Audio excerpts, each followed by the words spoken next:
Hey guys, what is going on? It's Jack here from Nothing But Tech. Welcome back to another video. In today's video, I want to talk cameras. So, a while back, Marquez from the MKBHD channel, like he needs any introduction, made a video about the camera that he used when he first started making YouTube videos. And I saw the video and I wanted to do like a video response. Remember when that was a thing? And then a lot of phones came out and I had to make a lot of other videos and I kind of forgot about it. Fast forward to about a week ago, I met Marquez again at the Samsung event and he showed me his ludicrously expensive, but totally worth it, Hasselblad camera. And I saw it and I was like, you know what, I want to make this video after seeing that camera and after getting all these comments about what camera I use and what camera I used to start and what camera I would recommend. So I was like, you know what, perfect time to make the video right before we get all the massive releases. This is like the ideal time. So in this video, I want to show you my first YouTube camera, which was this. This is the Canon HF R500. It's an $180 camcorder. Alright, so turn the clocks back to January of 2015. I'd been watching people like Marquez and Jonathan Morrison and Armando for a really long time, and I decided that I finally wanted to create my own channel. So then I started looking on YouTube for the best camera that people should use when they're just starting out making videos. And a lot of stuff came up. The T3i came up a ton. So I saw that, but it was a little bit out of my price range. I wanted to spend like under $210. That was like the exact money that I knew I was able to save up. So then I found this in a video and I saw someone rig it up and make it like a really, really awesome camera. And it was really affordable. It was 180 bucks. So I saved up for a month and a half and then I bought it. And the package came. I was hyped. I called someone over to help me film my first video, and we filmed a handheld 12-minute cringe-a-thon of me unboxing a microphone. Please do not go watch it, but if you do, you would see 12 minutes of shaky footage with a voiceover recording of someone talking about a microphone and then also cracking stupid jokes about poison control. Honestly, no idea what I was doing in that video, but it was shot on this, and then I filmed for the next year until 1,000 subscribers with this camera. Some of my most popular videos were actually shot on this, and no one really complained about the quality. Okay, so before we go into the technical specs of this exact camera, I want to do my big picture, and that is that gear does not matter as much as you think it does. Although we always see the Reds and the Sonys and all these expensive cameras and really big YouTubers using them, and then we get it in our head that we need an expensive camera to do what these YouTubers do, I want to just abolish that. I'm going to use my good friend Brennan Havard as an example here. He shot on a Canon 80D for months, and people thought it was a Red. It's the person behind the camera and the skill behind the camera that matters. The actual gear does not matter at all. Now, of course, that gear does help you, like shooting in Red RAW, for example. You can make different changes to your footage that you wouldn't be able to do on like a camera like this. But the camera should act as a helper to your story. The story should not come second to what gear you're using, and I feel like that's forgotten a lot. But with that said, once I tell you guys what gear I'm using, I feel like it's going to sound a little bit hypocritical, but I just want to note that I did build up to this gear, and there are reasons why I've gotten everything I've gotten, but this camera, honestly, did a really, really good job for me, and so many, I think like almost 60% of my videos, maybe a little bit less now, were all shot on this camera, and people didn't really ever complain about the quality, so I want to talk about this camera and then what other cameras I might recommend to you. So the camera is a camcorder body with a glossy fingerprint-prone finish, which really bothers the perfectionist in me. It has a hand strap on the right side, a tripod mount on the bottom, and a 3-inch flip-out touchscreen display on the left side, something that my current camera doesn't even have. The screen was actually pretty good quality, and its touch control made going through settings very easy.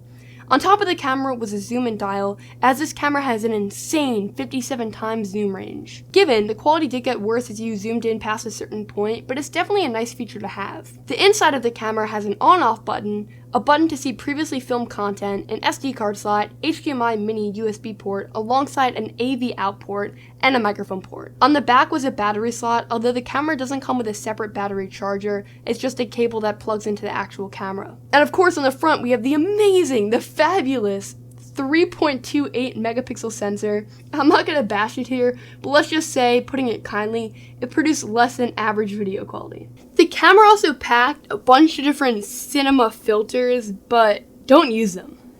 So the first one is the Cinema Standard, which Canon claims recreates the warm tones and muted highlights of a classic film.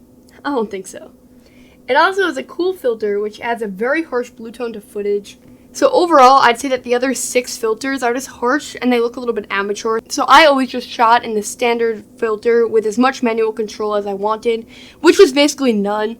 So the camera controls aperture and shutter, and then all I got to do was control focus and brightness. So I really did not have that much manual control with it.